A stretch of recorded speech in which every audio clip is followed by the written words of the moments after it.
Togo, discours de Nouvel An 2023 de Faure Gnassingbé publié le 1er janvier 2023 par Miadjo. Discours de Nouvel An 2023 de Faure Gnassingbé à l'orée de cette nouvelle année dans laquelle Dieu nous permet d'entrer, je suis heureux de m'adresser à vous, que vous soyez sur le territoire national ou en dehors, pour vous présenter mes meilleurs vœux de santé, de paix et de prospérité. Portant un regard sur le chemin parcouru tout au long de l'année 2022, je rends grâce à Dieu pour sa protection et ses bienfaits multiples en faveur de notre pays. Je saisis cette occasion pour saluer la reprise progressive mais soutenue de notre économie grâce notamment à vos efforts face aux effets résiduels de la pandémie à la Covid-19. Mes chers compatriotes, nous savons tous que cette année qui s'achève a été marquée par plusieurs crises qui ont ébranlé le monde dans son élan de progrès, j'allais dire de retour à la normalité. La situation dans notre sous-région est exacerbée par l'intensité renouvelée du terrorisme et de l'extrémisme violent, qui menacent la quiétude des populations et fragilisent la stabilité des États.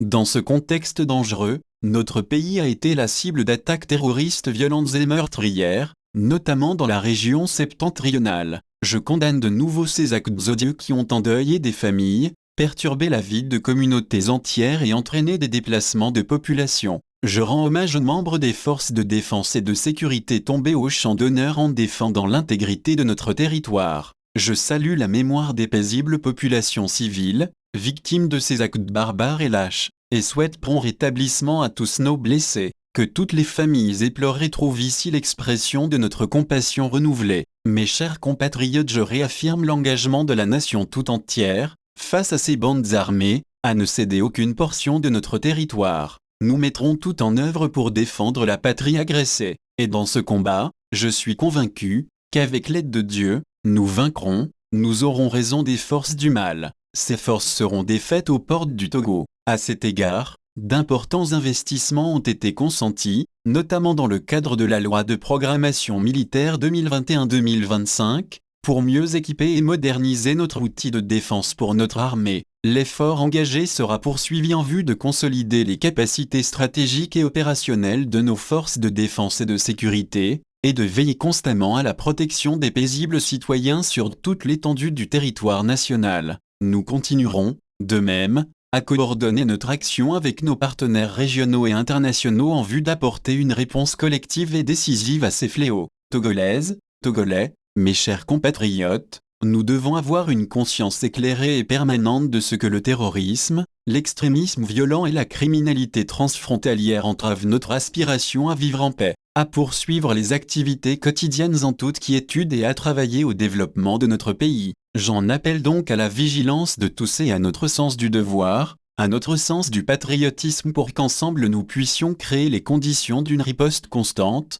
vigoureuse et efficace contre ces menaces multiformes. Mes chers compatriotes, ainsi que je l'avais annoncé en décembre dernier, le programme d'urgence pour le renforcement de la résilience des populations de la région des savanes a effectivement démarré. Sa mise en œuvre améliore l'accès des populations aux services sociaux de base et favorise le développement de leurs activités économiques. Un an après son opérationnalisation, près de 50 milliards de francs CFA ont été engagés et ont permis de faciliter l'accès à l'eau potable, à l'électricité et de construire des infrastructures sanitaires et éducatives ainsi que des pistes rurales. La mise en œuvre de ces interventions est la preuve que nos systèmes d'alerte sont opérationnels et nous permettent de répondre aux urgences et aux besoins les plus pressants. En fonction de l'évolution de la situation sur le terrain, le gouvernement étendra le programme d'urgence à d'autres localités de notre pays. Togolaises, Togolais, mes chers compatriotes, le monde traverse une période difficile marquée par des incertitudes liées aux différentes crises sanitaires,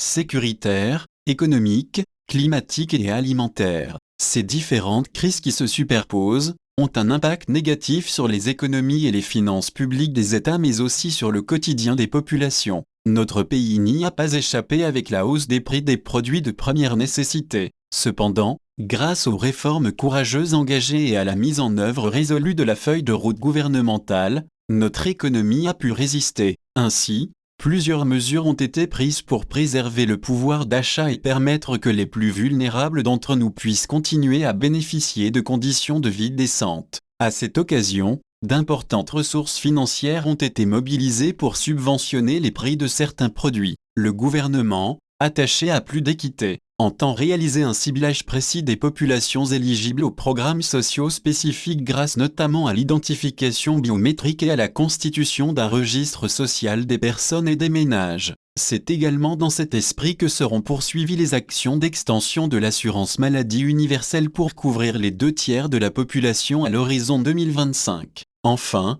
je voudrais féliciter les partenaires sociaux qui ont su trouver un accord pour la revalorisation du salaire minimum interprofessionnel garanti. Togolaises, Togolais, mes chers compatriotes, face à l'adversité, nous devons rester ambitieux et poursuivre les actions engagées en faveur de la jeunesse qui est en quête d'emploi. Dans ce cadre, la plateforme industrielle d'Adéticopé a déjà offert des emplois à des milliers de nos compatriotes. Cela nous conforte dans la décision que nous avions prise de mettre en place ce projet majeur dont la deuxième phase est en voie de démarrage. L'agriculture reste le moteur de cette dynamique économique. La création de l'Agence de transformation agricole vise ainsi à accélérer le développement de ce secteur stratégique de notre économie. Je suis conscient que les évolutions dans ce secteur peuvent parfois entraîner quelques changements et quelques perturbations comme nous l'avons vu dans la filière soja. Je voudrais rassurer les uns et les autres que le gouvernement demeure attentif. Et c'est dans ce sens que des forats seront organisés dans chacune des 5 régions du Togo autour des chaînes de valeur afin de partager la stratégie du gouvernement mais surtout aussi d'écouter les acteurs de terrain et leur présenter les perspectives que nous avons pour ce secteur. Togolaises, Togolais, l'année 2023 sera également une année électorale. Les préparatifs par la Commission électorale nationale indépendante et les autres institutions impliquées sont en cours. Ces élections des conseillers régionaux et des députés se tiendront dans le respect du consensus réalisé par la concertation nationale entre acteurs politiques, CNAP, à laquelle le cadre permanent de concertation, CPC, a succédé. Les conditions sont ainsi réunies pour des élections apaisées. Je forme donc le vœu que chacun puisse jouer son rôle dans le respect du cadre républicain fixé, pour la réussite de ces 2 scrutins. Mes chers compatriotes, la conjoncture économique internationale reste incertaine et préoccupante. Nous devons tout faire pour maintenir notre compétitivité en diversifiant nos partenariats mais aussi en accélérant la mise en œuvre de la feuille de route de notre gouvernement. Nous allons également poursuivre et même intensifier les actions pour protéger les populations et ainsi consolider l'inclusion sociale. L'édification de la société juste et équitable à laquelle nous aspirons doit se fonder sur un État fort, doté d'institutions solides. Puissions-nous continuer à mettre au cœur de nos actions les valeurs fondatrices que nous ont transmises les pères de l'indépendance, le travail, la liberté et la patrie. Bonne et heureuse année 2023 à toutes et à tous. Que Dieu bénisse notre cher et beau pays.